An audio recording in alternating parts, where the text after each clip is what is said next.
You're listening to the She Levels Up podcast, where women stop playing small and start profiting big. Your host, Katrina Sawa, has been a business coach, speaker, and publishing strategist since 2002.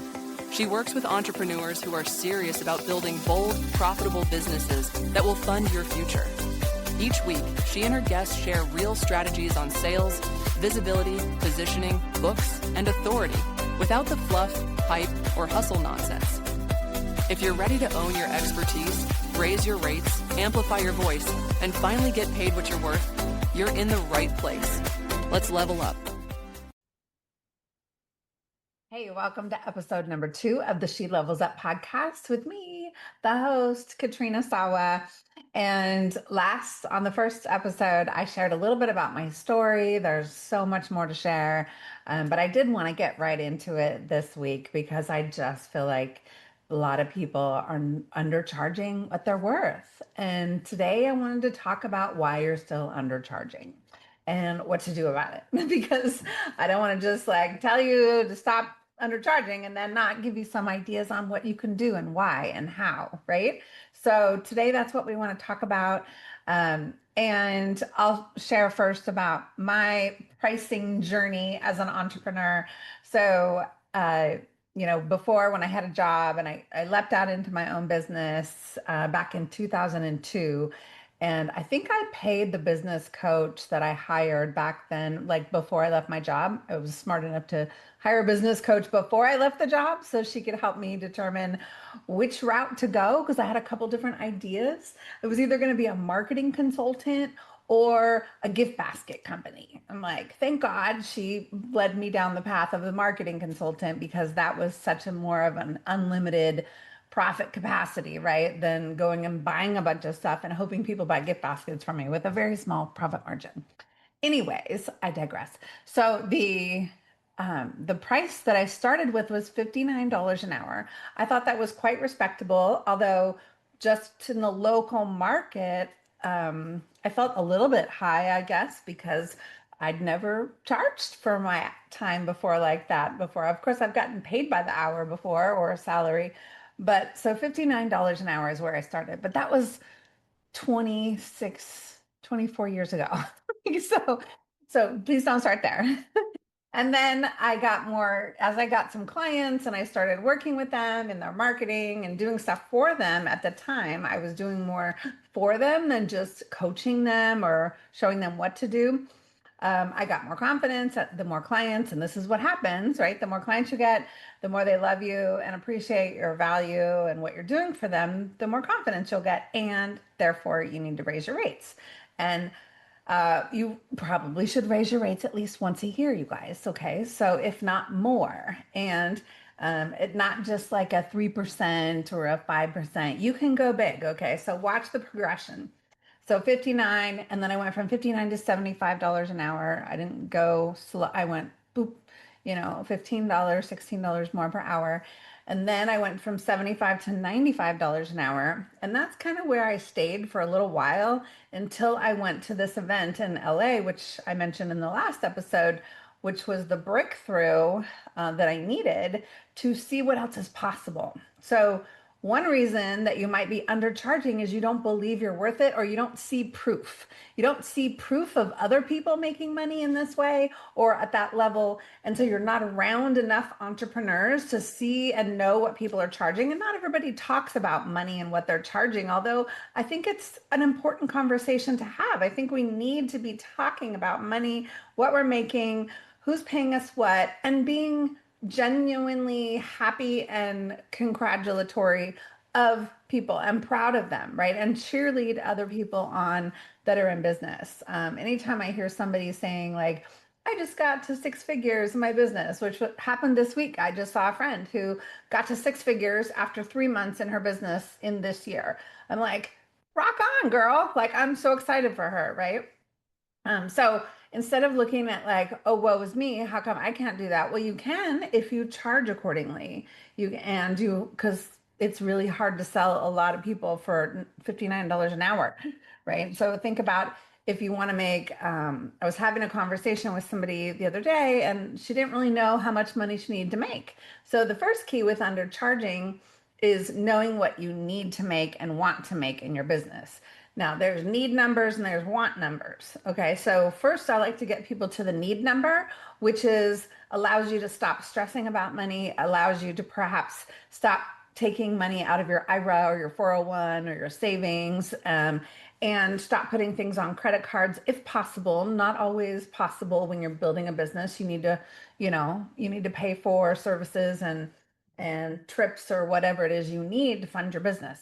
Um, but that need number, right? So, and a lot of people have two-income household, and so maybe the significant other pays all the bills and they don't need to make a lot of money. If you don't need to make a lot of money, that means, and you won't focus on it, meaning, oh, whatever people want to pay, or some people take donations for whatever, or they'll just keep the pricing low because they don't need to make it. Yes, and if you work your butt off and you do good for somebody, or you help them make more money or help them get to the next level of whatever it is they're doing, you deserve to be paid accordingly. Okay, so please don't be undervaluing yourself in the market for sure. Other people will definitely do way too much research. They'll like spend months and months trying to figure out what everybody else is charging, and so figure out where they need to be. And a lot of times the mindset is, well, if I'm newer in business, I can't possibly charge what someone who's been in business for 10 years is charging. So I'll start over here instead of there. And I would say to that, that most likely you haven't considered and factored in all the life experience and previous job experience that you have that can bring to the table, perhaps, of what you're doing that can get you on that same level with that person that's been in business for 10 years. So yes, you can start at a higher rate. There are no rules. Let me just tell you one more time. There are no rules to pricing as an entrepreneur. Yes, of course, if you have a plumbing business, or you're a contractor, an electrician, or something like that, or a pest person, yeah, you might be priced out if you're like triple the market rate, right? So you may not get a lot, but you also might have exclusive clients too who love that because they want someone who really takes care of them, and maybe you go the extra mile for them. So there's a lot of ways to think about pricing. Okay. All right. So first thing is first, you want to surround yourself with other people who will be your cheerleader, show you what they're making, and celebrate your wins for getting another client at a newer rate and all that. So that's one thing. The second thing is that if you don't believe you're worth it, you just need to, sometimes we just don't talk to enough people. Maybe you're getting a lot of no's. Maybe you're making offers and making asks and asking people to work with you, but you're getting a lot of no's at whatever price point you are. So a lot of people will tell me, well, I can't possibly charge more, Katrina, because they're not even paying the rates that I'm offering now. Well, to me, that could be a sales conversation problem, not a price problem. You just may not know how to navigate the sales conversation effectively. And we're going to talk a lot about sales in this podcast, because the sales conversation is a tricky conversation, and you have to be able to bob and weave with somebody that is in front of you, whether it's a one-on-one conversation, or you're speaking on a webinar or in a class or something, and you're making offers. You have to be able to read the room, right? Read the person, read their body language. You have to be able to go deep with them, ask the right questions to pull the right information out of them. And you have to be able to overcome any objections, concerns, questions in a way that establishes the value of what you're providing and shows what it's worth, right? So there's those things. Other reasons that I know people are undervaluing is because you're worried. You're worried about other people. Well, I know they just had a death in the family, and I know they have a kid going to college next year, so I don't want to charge them that much. OMG. I'm going to bring out my stop it button for that one. Stop it. Like, these all make noise, by the way. Well, I think I have the broken one in my, yeah, I have the broken one, I think, but stop it.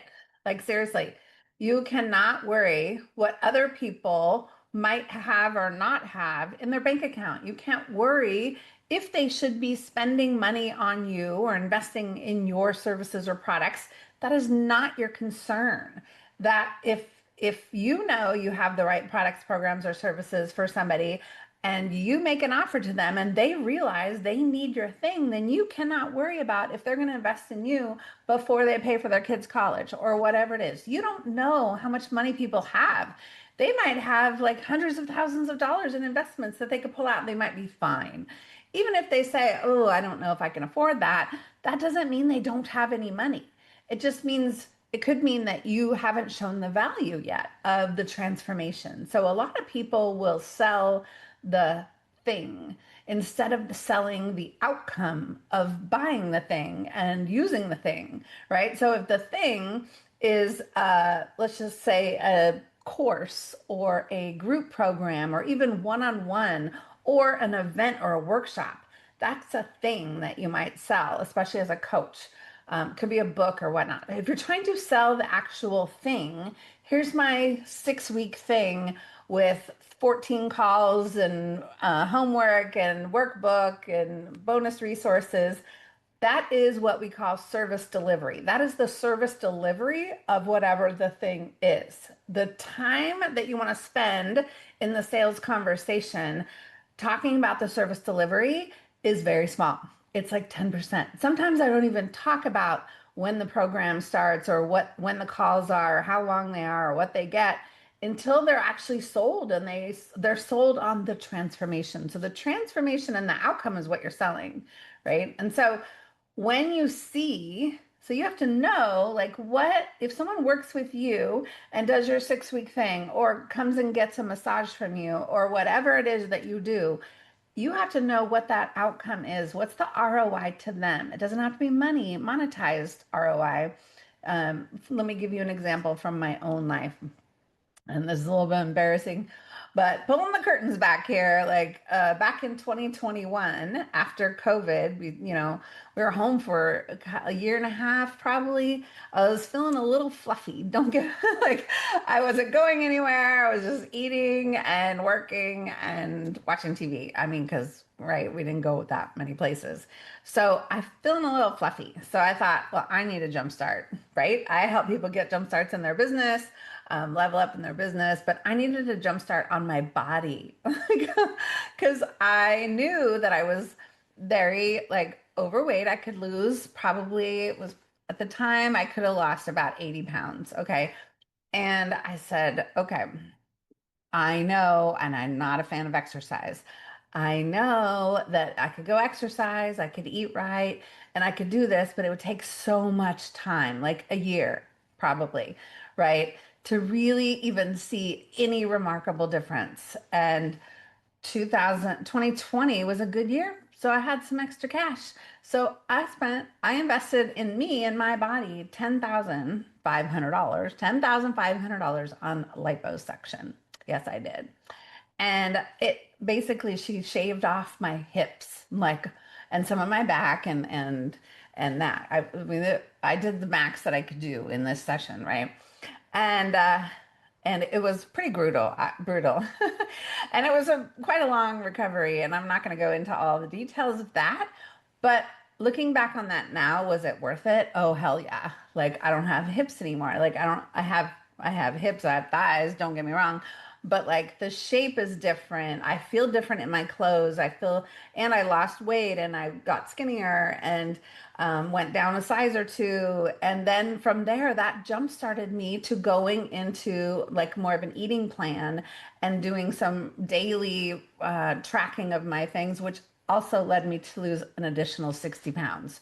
So let me just tell you that the motivation to invest that $10,500 was huge because I needed a jump start. I didn't want the slow road because that is not me. I need a whoop, quick result.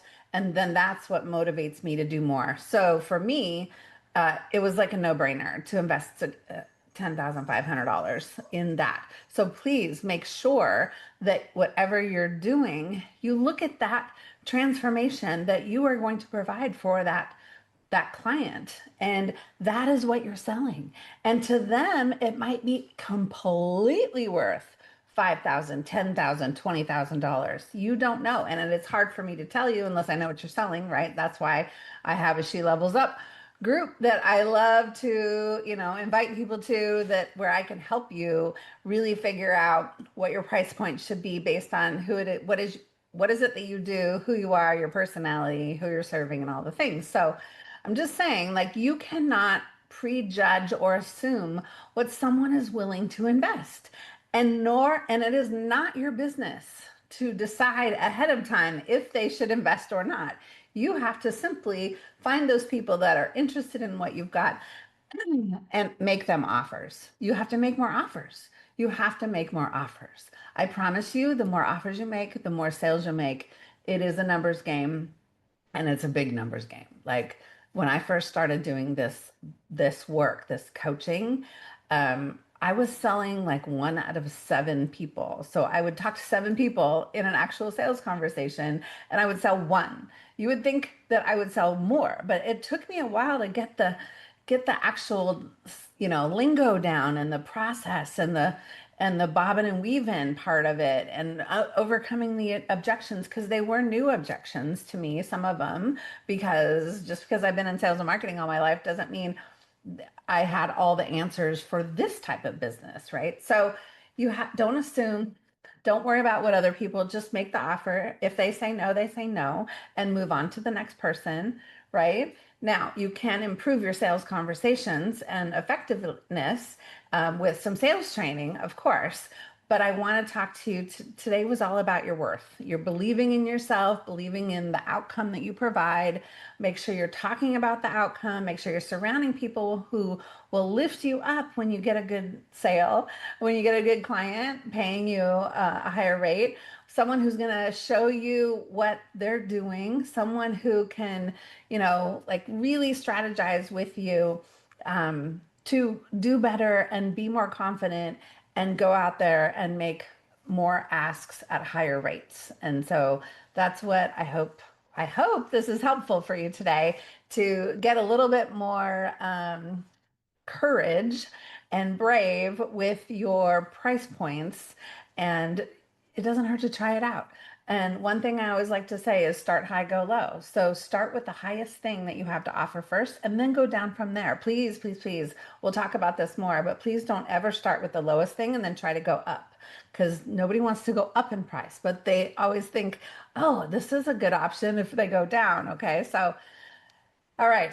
So why you're still undercharging. Hopefully this has motivated you to inch your rates up or really leap them up into the next level. And I didn't finish my story. So I got to 95. And then when I went to that workshop, I immediately raised my rates to $250 an hour from 95, because I saw what was possible. I saw the proof. And that's all I could say at the time without stuttering, $250 an hour. And then I think I went back within a year and I was at $500 an hour.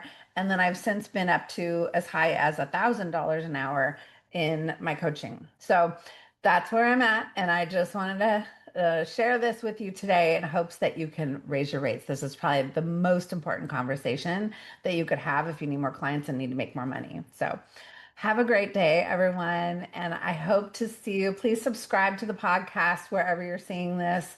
And if you're interested in coming to talk to me, I'm a no pressure kind of gal. You can just go to askkat.biz and schedule a call, and let's have a conversation about your rates. I bet I would probably give you some examples right on that call if you just take the leap of faith and sign up. So have a great day, and we'll talk to you soon. If this episode hit a nerve, good. That's what leveling up feels like. If you're serious about raising your standards, your visibility, and your income, I invite you to join She Levels Up Mentorship, my inner circle for women who are done playing small and ready to build bold, profitable businesses. Podcast listeners get an exclusive $200 off special offer when you act now. Just go to www.shelevelsup.biz and use the code shared on the show or in the show notes. You won't find that anywhere else. You can get the details at www.shelevelsup.biz. And if you're not ready yet, that's fine. Keep listening, keep growing, but don't stay stuck. Until next time, stop shrinking, stop second guessing, and start profiting big. Go level up